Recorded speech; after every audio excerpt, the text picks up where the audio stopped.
Mom, are you okay? I just got a package, Celestial Express. From Myrtle. Open it. I can't. I don't think you can send it back. Well, I'm not ready to say goodbye to Myrt.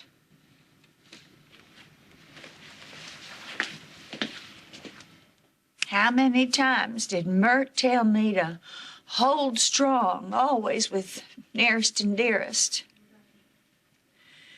Well, if this is her way of saying adios amigos with whatever's in that box, guess I gotta hold strong. Oh, my God. Look at this. Is that a genuine crystal ball? Oh, this must be the one she had from back in her Carney days. So, how did Mrs. Fargate fool all those people into believing that she could actually tell their futures? She wasn't fooling anybody. This here crystal ball's a real McCoy. She had this from way back when Phoebe Wallingford pulled her out of a homeless shelter to pose as Kitty Shea's mama. Who? Mom, can you see the future in there?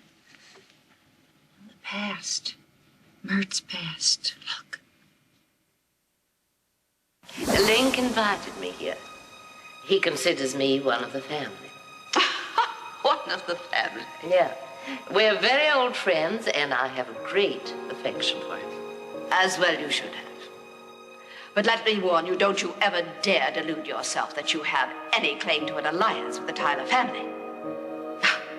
Of course, it was my gross error in the first place to involve myself with you. I can't imagine why I thought I could ever trust you. I mean, you haven't a shred of integrity, no loyalty at all. Because I wouldn't help you separate Kitty and Link. I'm glad to say that I have nothing to do with your lousy plans. The few months that I had with them two kids was the happiest time of my life. Did you see that? Keep looking. Myrt had one hell of a life. Oh, yes, darling. I have been going crazy. You remember that song you taught me in the Kearney when I was a little girl, the one about the bamboo tree? I have been trying to think of those words, and it's driving me crazy. They keep getting away from me. You're Santa Claus, and I am the Easter Bunny. You don't believe it? Now, what kind of fool do you think I am? I thought Mrs. Fargate was just a sweet old lady. She'd kick you in the pants if she heard you say a thing like that. Now, Myrtle touched a lot of lives.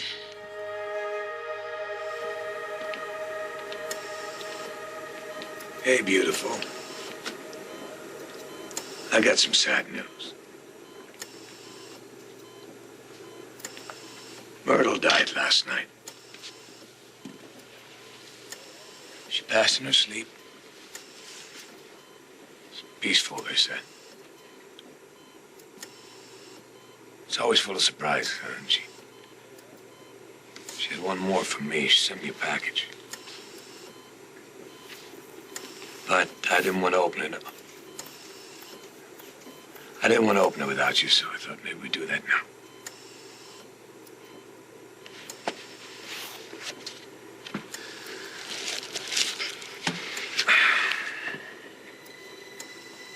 It's all worth it. It's the inscription. She said that to me more than once.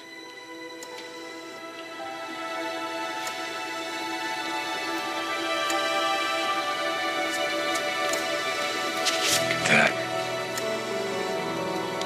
It's when I first met Myrtle.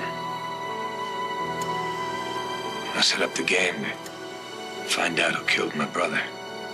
You're Zach Slater, that fella, aren't you? I am. I saw you at Miranda's center occasion, whatever it was. I heard all about your murder play. I heard how you dug up the past, that dreadful past, just when Bianca was beginning to come out of it all. And you terrified the girl. I never intended to do any of that. Well, then you did the damage. I'm sorry. That Bianca's one of the finest people I know. I would never intentionally hurt her. Now, I'm at odds here. You know my name, I don't know yours. Myrtle. Myrtle Fargate. And you had better remember that name, kid. If you ever meddle with anyone that I love. That was the beginning of a beautiful friendship.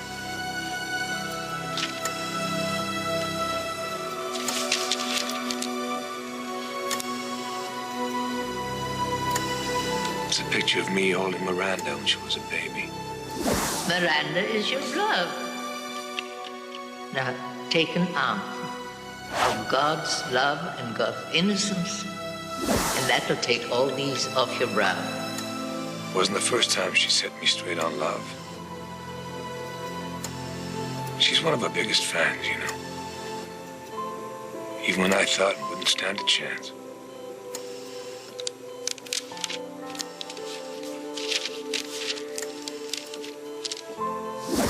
You made some mistakes. And then you took yourself out of the human race and put yourself into a little hole, and you could see the world go round. My love is a lot safer from a distance. Darling, if you were sitting here and I was sitting there, you know what you'd see? One of the finest men in Pine Valley. And darling, Kendall knows it too. She's got a hold of the brass ring, she's got it in her hand, and she throws it right down the toilet. Kendall's right to protect herself, because in the end, I'd only end up hurting her. Darling, you're in charge of your own life. You decide what your life is going to be. You're not going to hurt Kendall. You don't want to hurt her. Sweetheart, you ought to be happy. You ought to have happiness. You ought to have rainbows. You ought to have the works. And so should Kendall.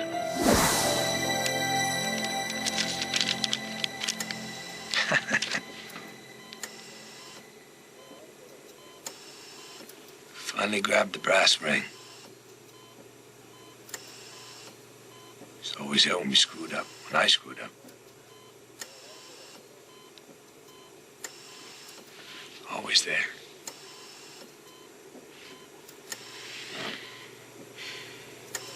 The casino, at the house, at the hospital. I don't know. Never knew anyone like her. I mean, how long has it been? 2 weeks since you and Kendall became official again. Now she's got to have time. I'm very good, but even I can't make magic overnight.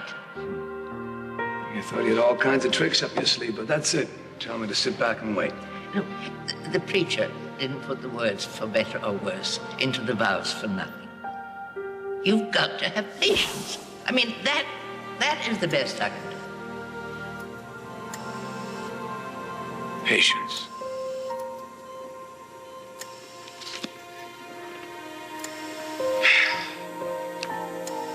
That's Myrtle's last message to me. Gotta be patient.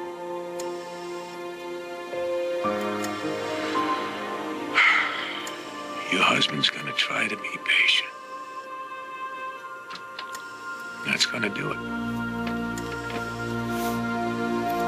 Because all you need is just a little more time.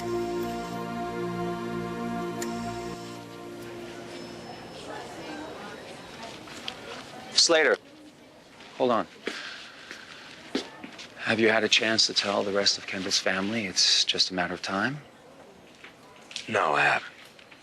Wait, hold on. What are you waiting for? Why are you dragging it out? I thought I was pretty clear. There's no hope. But there is hope, David. You just gotta be patient.